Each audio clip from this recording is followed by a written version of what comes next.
কিছু করলে তোমাদের সেটের উপর একটা কমপ্লিট ধারণা হয়, আমরা চেষ্টা করব সেরকম কিছু করানোর জন্য। তো সবাইকে স্বাগতম, চলো আমরা ক্লাস শুরু করি। আজকে আমাদের আলোচনার বিষয় হচ্ছে সেট।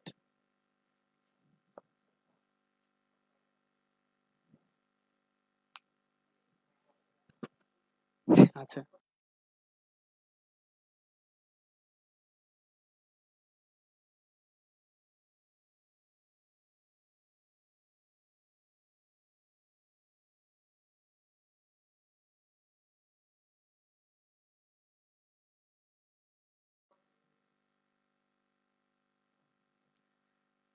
ধন্যবাদ। আমাদের একটু সাময়িক গোলযোগের জন্য হয়তো তোমরা শব্দটা শুনতে পাওনি। সবাইকে স্বাগতম। আজকে অনলাইন স্কুল শেরপুরে আমি আমার প্রথম ক্লাস শুরু করতে যাচ্ছি। আশা করি শিক্ষার্থী বন্ধুরা সবাই তোমরা ভালো আছো, এবং এখানে যারা এই অনলাইন স্কুলের আয়োজন করেছে সকল উদ্যোক্তাদের প্রতি আমি আমার কৃতজ্ঞতা জানাই, এবং আজকে তোমাদের সফলতা ও সুস্বাস্থ্য কামনা করে আমি আমার প্রথম ক্লাস শুরু করতে যাচ্ছি। আমরা নবম দশম শ্রেণীর দ্বিতীয় অধ্যায় থেকে সেট ও ফাংশন নিয়ে আলোচনা করব। যদিও আজকের প্রথম ক্লাসে শুধুমাত্র সেটের উপরেই আমার আলোচনা সীমাবদ্ধ থাকবে।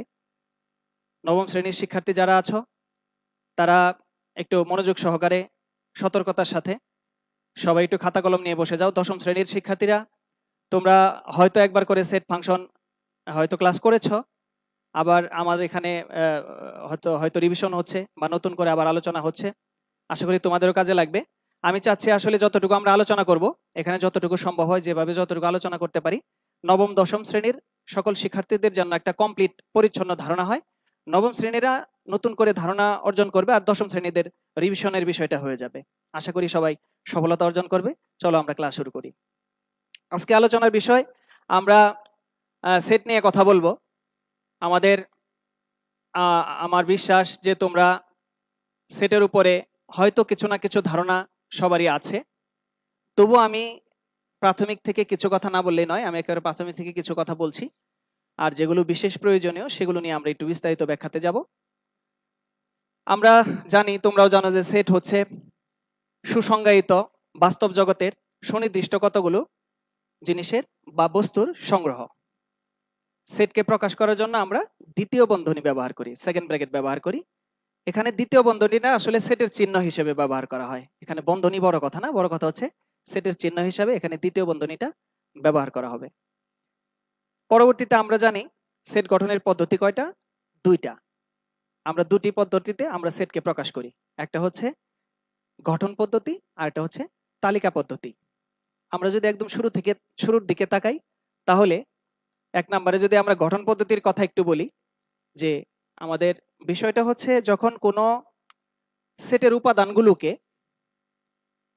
নির্দিষ্ট করে উল্লেখ না করে বিশেষভাবে সংজ্ঞায়িত করে বোঝানো হয় তখন আমরা সেটাকে গঠন পদ্ধতি বলি। যেমন আমরা সেকেন্ড ব্র্যাকেটের মাধ্যমে একটা সেটকে লিখছি এরকম করে, এক্স একটা এলিমেন্টস সাজ দ্যাট এক্স হলো 12 এর গুণনীয়ক।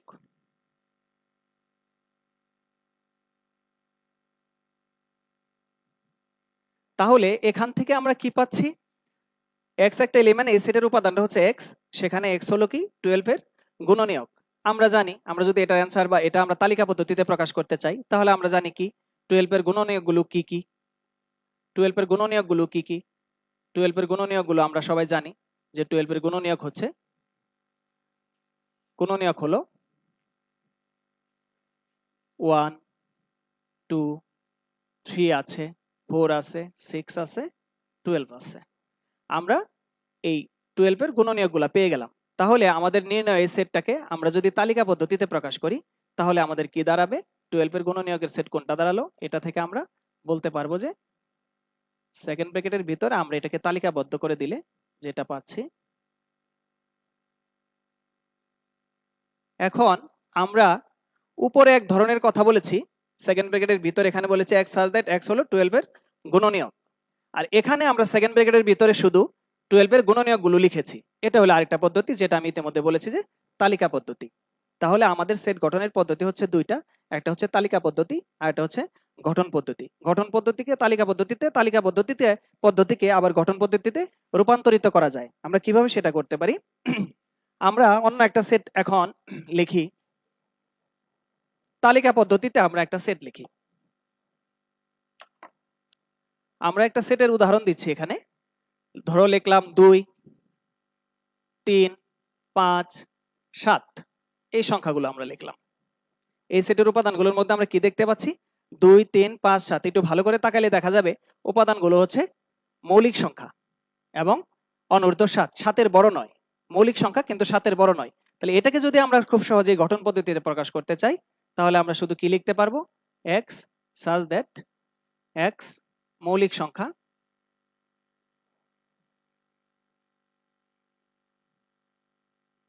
x মৌলিক সংখ্যা এবং হচ্ছে কি x 7-এর সমান অথবা বড়, মানে 7-এর চেয়ে বড় নয়, এটা বলতে পারি। তাহলে আমরা দেখতে পেলাম তালিকা পদ্ধতিকে আমরা গঠন পদ্ধতিতে প্রকাশ করতে পারি এভাবে, আবার গঠন পদ্ধতিকেও আমরা তালিকা পদ্ধতিতে প্রকাশ করতে পারি। আমি এগুলো নিয়ে বিস্তারিত আলোচনা করব না, আমরা দ্রুতই একটু মূল অঙ্কের দিকে চলে যাব। পরবর্তীতে আমরা যদি আসি সেটের প্রকারভেদের মধ্যে, আমাদের সেটের যতগুলো সংজ্ঞা আছে এগুলো মেন বইয়ের উদাহরণে আলোচনা করা আছে, মেন বইয়ে আলোচনা করা আছে। আশা করি তোমরা এগুলো ফলো করলে সহজেই বুঝতে পারবা। এর মধ্য থেকে আমি অতি প্রয়োজনীয় যে সেটগুলোর কথা না বললে নয়, আমি সেগুলো নিয়ে একটু কথা বলবো। তোমাদের সর্বপ্রথমে জানা দরকার সার্বিক সেট। সার্বিক সেট কি জিনিস? একটা আলোচনাধীন অঙ্ক করতে গেলে একটা আলোচনাধীন যতগুলো সেট আসতে পারে, সকল সেটের উপাদানগুলো যে সেটের মধ্যে বিদ্যমান থাকে সেই সেটকে আমরা সার্বিক সেট বলি। তোমরা হয়তো জেনে থাকবে। এই সার্বিক সেটের মধ্যে যে উপাদানগুলো থাকবে, আলোচনাধীন সকল সেটের উপাদানগুলো সেখান থেকে আসবে। আমরা সার্বিক সেট নিয়ে আলোচনা করার পর আমরা তোমাদের দেখাচ্ছি একটা সেটের সার্বিক সেট, সসীম সেট, অসীম সেট, তারপরে হচ্ছে সংযোগ সেট, পূরক সেট, ছেদ সেট, এগুলো সংজ্ঞা তোমরা বাসায় পড়ে নিবে। আমি এখানে সরাসরি আলোচনায় চলে যাচ্ছি, কারণ এগুলো সহজ বিষয়, এগুলো নিয়ে আমি আর আলোচনা দীর্ঘায়িত করব না। আমরা কয়েকটা সেট লিখি, তোমরা একটু লক্ষ্য করো। আমি প্রথমে একটা সার্বিক সেট লিখে নিচ্ছি। আমরা সার্বিক সেটকে ইউ দ্বারা প্রকাশ করি। সার্বিক সেটকে ইউ দ্বারা প্রকাশ করা হয়। আমরা সার্বিক সেটের মধ্যে কতগুলো উপাদান লিখলাম?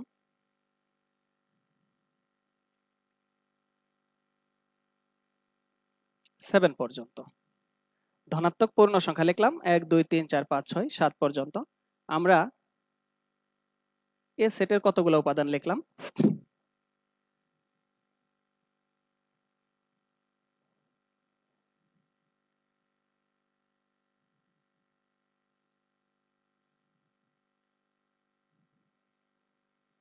এখান থেকে মূলত আমি তোমাদের একটু আলোচনা করে দেখাবো। এই যে সেটগুলো লিখলাম, এখান থেকে আমি কয়েকটা সেটের যে পারস্পরিক সম্পর্ক সেগুলো নিয়ে আলোচনা করে দেখাবো। তোমরা যদি খেয়াল করে দেখো, এর মধ্যে আছে 2 4 6 যা সার্বিক সেট ইউর উপাদান। বি এর মধ্যে আছে 1 3 4 যা সার্বিক সেট ইউর উপাদান। এখন এখান থেকে আমরা এ সেটের কথা যদি বলি, বি সেটের কথা যদি বলি, এখান থেকে আমরা কতগুলা সেট আলাদা করে আলোচনা করব।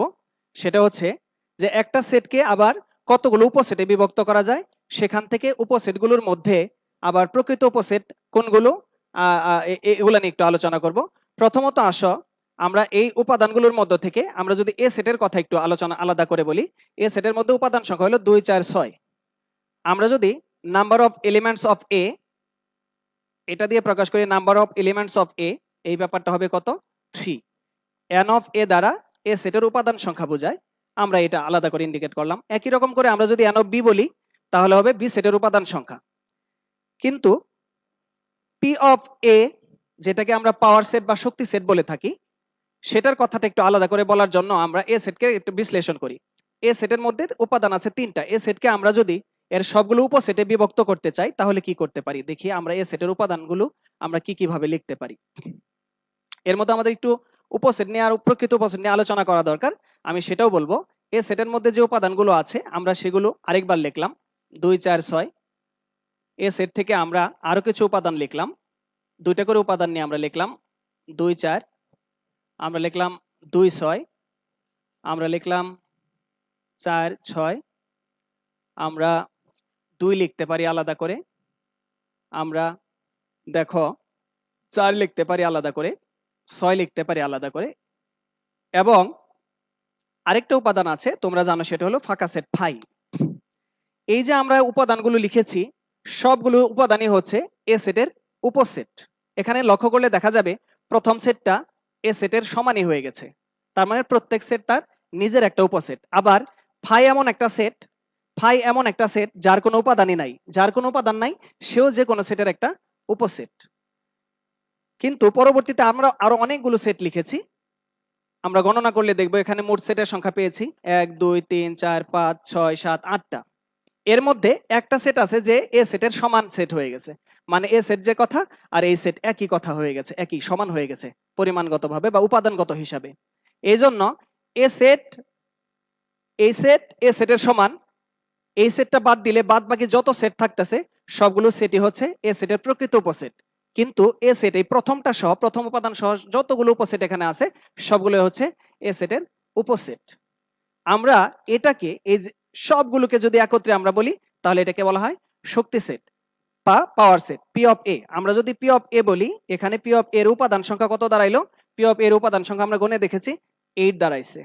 এর আগে আমরা লিখেছিলাম N of A, N of এর উপাদান সংখ্যা কত হয়েছিল?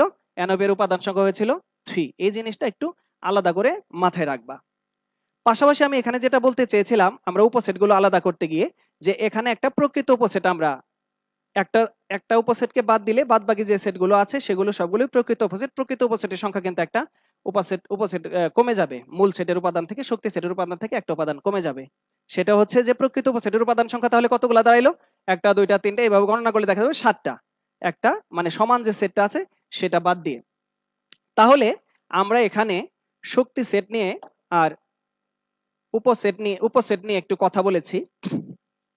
তাহলে আমরা দেখলাম কোন সেটের উপাদান সংখ্যা সেই সেটের সমান হইলেও সে তার উপসেট, আর ফাঁকা সেট সেও তার উপসেট, এবং অন্যান্য যত অংশ সেট আছে, উপাদান নিয়ে যত সেট গঠিত হয় সবগুলো হচ্ছে তার উপসেট। শুধুমাত্র কোন সেট যদি সেই সেটের সমান হয়ে যায়, সে তার প্রকৃত উপসেট হতে পারবে না। প্রকৃত উপসেট হতে হলে কমপক্ষে একটা উপাদান প্রথমে মানে প্রদত্ত সেটে কমপক্ষে একটা প্রদত্ত সেটের চাইতে কমপক্ষে একটা উপাদান কম থাকতে হবে, তাহলে সেটা প্রকৃত উপসেট হবে।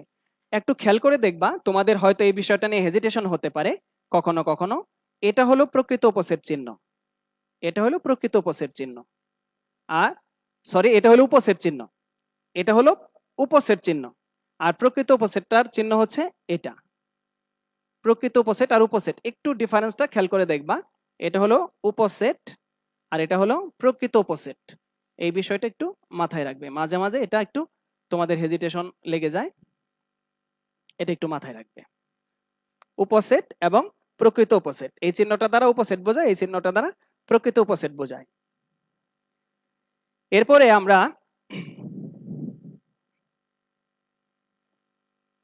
তোমাদের সংযোগ সেট, স্যাডো সেট এবং কার্তেশীয় গুণজের গুণ সেট, এগুলো নিয়ে আমরা একটু কথা বলবো। আমি আবারও দুইটা সেট লিখি, এ একটা, বি একটা,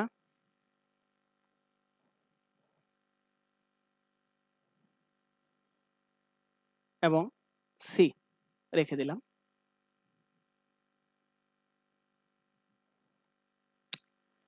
আমরা সেটের গুরুত্বপূর্ণ দুইটা জিনিস হলো সংযোগ সেট আর স্যাডো সেট। আমরা সিম্পলি একটু সংযোগ সেট আর স্যাডো সেট নিয়ে কথা বলে সামনের দিকে পুরো অগ্রসর হচ্ছি। আমাদের এখান থেকে আমরা একাধিক উদাহরণ হিসাবে আমরা একটু আলোচনাটা শর্টকাট করার জন্য সিম্পলি এগুলো আলোচনা করে যাচ্ছি। যে আমরা এটা হলো সংযোগ সেটের চিহ্ন ইউর মতো, এ সংযোগ বি, আমরা এর উপাদানগুলো যদি লিখি 2 4 6, ইউনিয়ন বি এর উপাদানগুলো যদি লিখি 2 3 4। সংযোগ সেটের ব্যাপারটা কি সরাসরি তোমরা সহজেই জানো, এইটাও পড়ে এসেছো, যে কমন আনকমন যত উপাদান আছে সকল উপাদান নিয়ে গঠিত সেটকে সংযোগ সেট বলে। তাহলে এখানে আছে 2 4 6 আর এখানে আছে 2 3 4। আমরা যদি পর্যায়ক্রমের উপাদানগুলো লিখি তাহলে আমরা কি পাচ্ছি? এরকম পাচ্ছি 2 3 4 6 চারটা উপাদান পাচ্ছি। এবং সেটের মধ্যে কোনো উপাদানই সাধারণত রিপিট করার দরকার নাই, পুনরাবৃত্তি করার দরকার নাই। যে সেটগুলো একাধিক জায়গায় থাকলে একবার লিখলেই চলে এবং সেটের মধ্যে ক্রম পরিবর্তন হলেও কোনো অসুবিধা নাই, আগেরটা পরে বা পরেরটা আগে থাকলেও কোনো অসুবিধা নেই, আমাদের লেখা যায়। 2 নম্বরে আমরা এটা সংযোগ সেট নিয়ে কথা বললাম একটুখানি, আমরা এবার স্যাডো সেট নিয়ে একটু কথা বলি। এ ইন্টারসেকশন বি, এটাকে স্যাডো সেট বলা হয়, এই চিহ্নটা হলো স্যাডো সেটের চিহ্ন। আমরা উপাদানগুলো যদি লিখি 2 4 6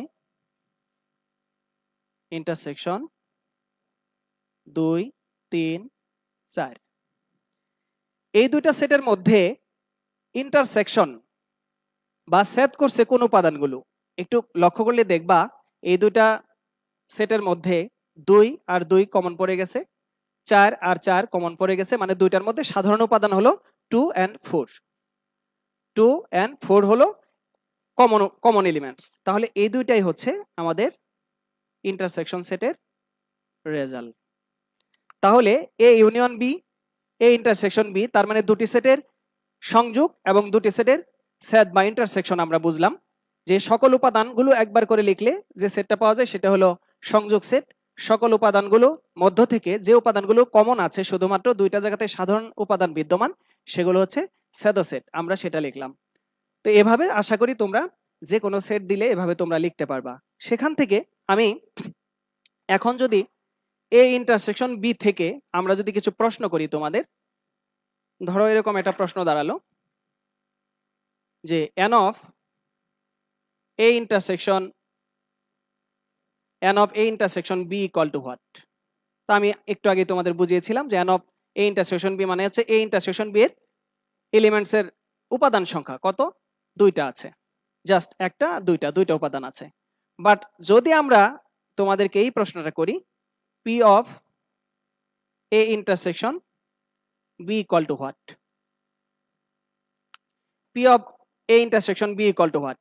তা আমরা পেয়েছি a intersection b এর বদলে আমরা পেয়েছি 2,4, মানে দুইটা উপাদান পেয়েছি আমরা দুইটা উপাদান পেয়েছি। এই দুইটা উপাদান থেকে আমরা দেখি এর কতগুলো উপসেট লেখা সম্ভব। সকল উপসেটকে আমরা যদি একত্রে একটা সেটের মাধ্যমে প্রকাশ করি তখন সেটা শক্তি সেট বা পাওয়ার সেট হয়, সেটাকে আমরা P of A intersection B দ্বারা প্রকাশ করতে পারি। পি অফ এ সেটের শক্তি সেট হলে পি অফ এ দ্বারা প্রকাশ করতে পারি। তো এখন N of A intersection B equal to আমরা পেয়েছি 2, দুইটা উপাদান, কিন্তু P of A intersection B equal to বলতে আলাদা একটা সেট, যেটা হচ্ছে এ ইন্টারসেকশন বি এর যতগুলো উপসেট আছে সবগুলো উপসেটকে একত্রে লিখতে হবে আমাদের। প্রথমত এ ইন্টারসেকশন বি এর বদলে আমরা যে মূল উপাদানটা পেয়েছিলাম 2,4, দ্বিতীয়ত আমরা এখান থেকে ভেঙে 2 একটা উপসেট লিখতে পারি, একটা উপসেট 2 লিখতে পারি, একটা উপসেট 4 লিখতে পারি, একটা উপসেট 4 লিখতে পারি, আর একটা উপসেট আমরা লিখতে পারি ফাঁকা সেট ফাই, কেননা বলেছিলাম যে কোনো সেটের একটা ফাই হলো একটা উপসেট। এটা হলো P of A intersection B. এখন যদি বলি P of A intersection B এর উপাদান সংখ্যা কত, তাহলে গণনা করে দেখা যাবে 1 2 3 4টা উপাদান আছে। n of A intersection B equal to হলো 2, তখন P of A intersection B equal to হলো 4। একটা মজার ব্যাপার আছে এখানে, তোমরা জানো যে শক্তি সেটের সাথে কোন সেটের উপাদান সংখ্যার একটা সম্পর্ক থাকে। n of A intersection B equal to হলো 2, যখন উপাদান সংখ্যা 2 তখন তার পাওয়ার সেটের উপাদান সংখ্যা হইছে 4। আমরা এর আগে একটা পাওয়ার সেটের অঙ্ক করিয়ে দেখাইছিলাম, তখন 3টে উপাদান ছিল, তার উপর সেটের উপাদান সংখ্যা হয়েছিল 8টা। তাহলে সেটা একটা সূত্রের সাথে যায়, সেটা হলো 2 টু দি পাওয়ার n, সেটা হচ্ছে 2 টু দি পাওয়ার n। মূল সেটের উপাদান সংখ্যা যদি n হয় তাহলে পাওয়ার সেট বা শক্তি সেটের উপাদান সংখ্যা হবে 2 টু দি পাওয়ার n। যেমন আমরা এখনই দেখেছি মূল সেটের উপাদান সংখ্যা যখন 2 হয়েছে তখন পাওয়ার সেটের উপাদান সংখ্যা 4টা হয়েছে, তার মানে 2 to the power 2 equal to 4। এরকম করে আমরা একটা গুরুত্বপূর্ণ অঙ্ক নিয়ে আলোচনা করতে পারি, সেটা হচ্ছে যে এটা প্রায়ই পরীক্ষাতেও আসে এবং অতি গুরুত্বপূর্ণ একটা অঙ্ক। এরকম একটা অঙ্ক প্রায় পরীক্ষাতে আসতে দেখা যায়, সেটা হচ্ছে যে a ইকুয়াল টু 1 2 3 হলে এবং এর উপাদান সংখ্যা n হলে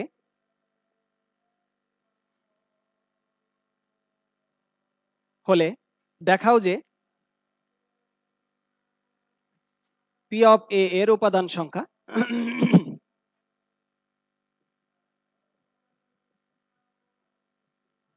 পি অফ এ এর উপাদান সংখ্যা 2 টু দি পাওয়ার n হবে। আমরা এটা একটু তোমাদের সাথে আলোচনা করি বিষয়টা নিয়ে। সবাই একটু খেয়াল করে দেখো, এরকম অঙ্ক যে কোনো ভাবে আসতে পারে। এ হইতে পারে, অথবা এই ইন্টারসেকশন বি এর পরে যে উপাদানগুলো আসলো সেরকম হইতে পারে।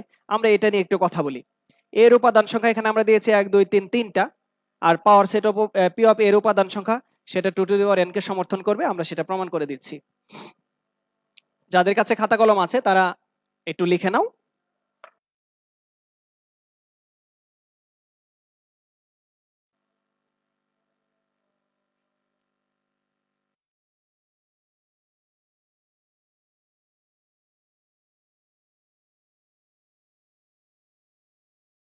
আমরা আবার শুরু করব আজানটা শেষেই।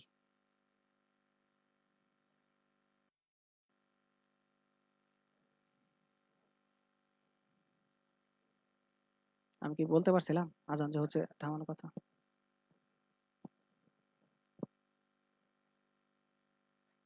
আমি রাখছি।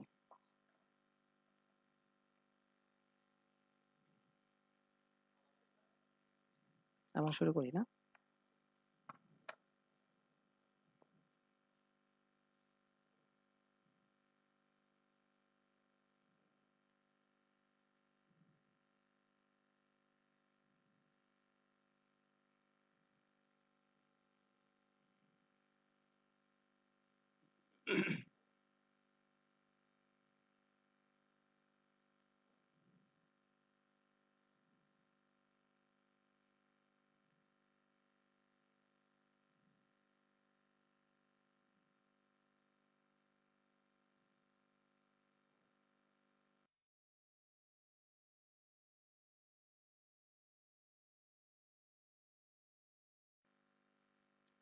ধন্যবাদ। আবার শুরু করছি, আজান শেষ হয়ে গেছে। অঙ্কটা প্রমাণ করে দিচ্ছি। আমরা হয়তো এভাবে অঙ্কটা শুরু করতে পারি যে মুছে দিচ্ছি, আশা করি তোমরা প্রশ্নটা উঠাইছো।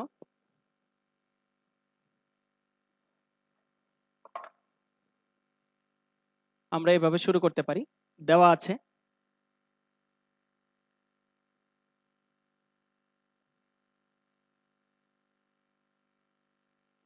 a equal to 1 to 3, এর যে এলিমেন্টস গুলো দেওয়া আছে আমরা সেটা লিখলাম। a equal to set of 1 to 3। সুতরাং p of a equal to কি? এর সকল উপসেটগুলোর সেট।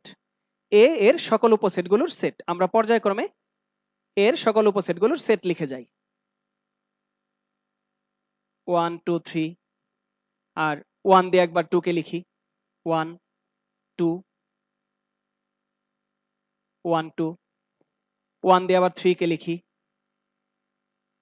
1 3, এবার এবার আবার 2 দিয়ে 3 কে লিখি। 2 3। দুইটা দুইটা করে উপাদান লেখা শেষ। প্রথমে আমরা পুরোটাই লিখেছি, পরে দুইটা দুইটা করে উপাদান লিখেছি। এখন এককভাবে একটা একটা করে উপাদান লিখি। 1 একটা, 2 একটা, 3 একটা, আর একটা হচ্ছে ফাঁকা সেট 5। আমরা সবগুলোকে একত্রে একটা ব্র্যাকেটের মধ্যে দিয়ে দিলাম, তাহলে শক্তি সেটের আমরা সংখ্যাগুলো পেয়ে গেলাম। পি অফ এ হচ্ছে একটা সেট যার মধ্যে এ সেটের সকল উপাদানগুলো বিদ্যমান, এ সেটের সকল উপসেটের উপাদানগুলো বিদ্যমান। আমরা গণনা করে দেখি এখানে পি অফ এ এর উপাদান সংখ্যা কয়টা হয়েছে। 1 2 3 4 5 6 7 8টা। তাহলে আমরা লিখতে পারি এখানে পি অফ এ এর উপাদান সংখ্যা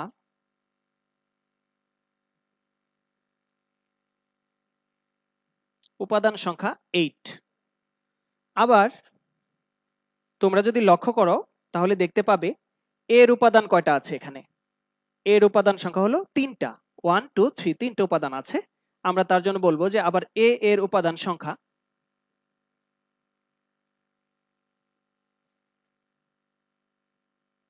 এর উপাদান সংখ্যা হচ্ছে 3। সো আমরা বলতে পারি যে শর্তানুসারে আমরা বলতে পারি n = 3। কেননা প্রশ্নে বলা ছিল যদি এর উপাদান সংখ্যা n হয়, সত্যিকার অর্থে এর উপাদান সংখ্যা হচ্ছে 3টা।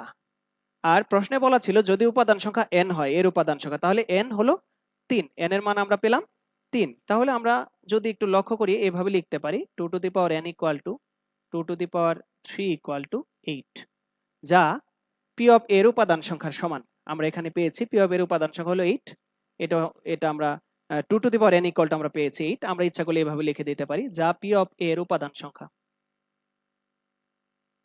যা p অফ এর উপাদান সংখ্যা। লিখে নাও, যা p অফ এর উপাদান সংখ্যা। সো দ্যাট আর কিছু বলার দরকার নাই। আমরা p অফ a বের করেছিলাম, তার উপাদান সংখ্যা 8 পেয়েছি। আমরা 2 টু দি পাওয়ার n এর এর মানটাও পেয়েছি 8। তাহলে কি হয়ে গেছে, সে p অফ এর উপাদান সংখ্যার সমান হয়েছে।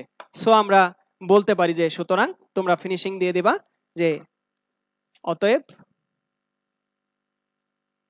হ্যাঁ, অতএব এর উপাদান সংখ্যা, এর উপাদান সংখ্যা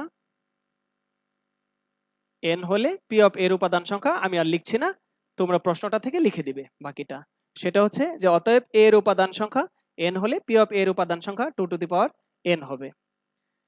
তো এখানে একটা অঙ্ক নিয়ে আমরা আলোচনা করলাম, এবং তোমাদের সাথে আজকে যা আলোচনা করলাম তা থেকে আমরা একটা সৃজনশীল, একটুখানি একটা সৃজনশীল আকারে একটা প্রশ্ন দিয়ে দেই তোমাদের। তোমরা দেখবা সৃজনশীলটা তোমরা করতে পারো কিনা। তোমরা সৃজনশীল একটু ফলো করো। আমি একটা সৃজনশীল লিখছি, একটা সৃজনশীলের উদ্দীপক লিখছি, তোমরা একটু ফলো করো, বা সবাই খাতা কলমে প্রশ্নটা উঠায় নাও। সবাই খাতা কলমে প্রশ্নটা উঠাও, পরবর্তীতে তোমরা এটা সলিউশন করার চেষ্টা করবে। এবং যদি কারো কোনো একটা প্রবলেম হয়, মেন বইয়ের উদাহরণের অঙ্কগুলো দেখবে, সংজ্ঞাগুলো দেখবে, তোমরা নিজেরা স্টাডি করবে। প্রবলেম যদি হয় তাহলে তোমরা আমাদের সাথে যোগাযোগ করার চেষ্টা করবে, অথবা আমরা পরবর্তী ক্লাসে তোমাদের কমেন্টস অনুযায়ী যার যা প্রশ্ন থাকে আমরা সেই অনুযায়ী আমরা পরবর্তীতে তোমাদের সলিউশন করে দেওয়ার চেষ্টা করব। তোমরা এখন সৃজনশীলের প্রশ্নটা উঠায় নাও একটু।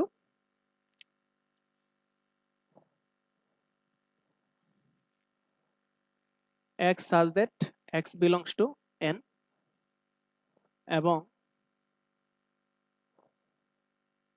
x square is less than 10, x square less than, sorry বেশি ছোট হয়ে যায়, একটু বড় দেই, 10, a equal to x such that x মৌলিক সংখ্যা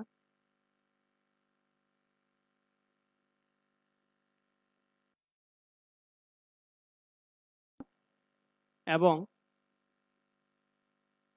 x is less than 10, b equal to হলো 4 5 দিলাম, c equal to x belongs to n such that x square is greater than 7 এবং x cube is less than x cube is less than দিয়ে দিই আমরা 136।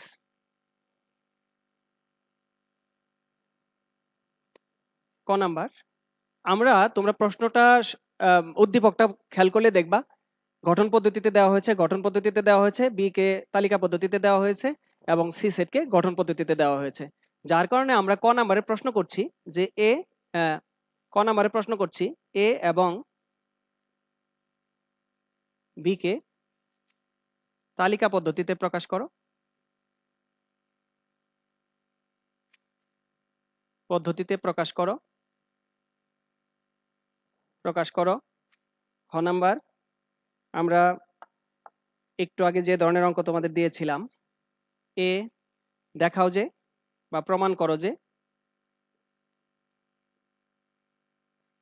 প্রমাণ করো যে A intersection B union C equal to A union B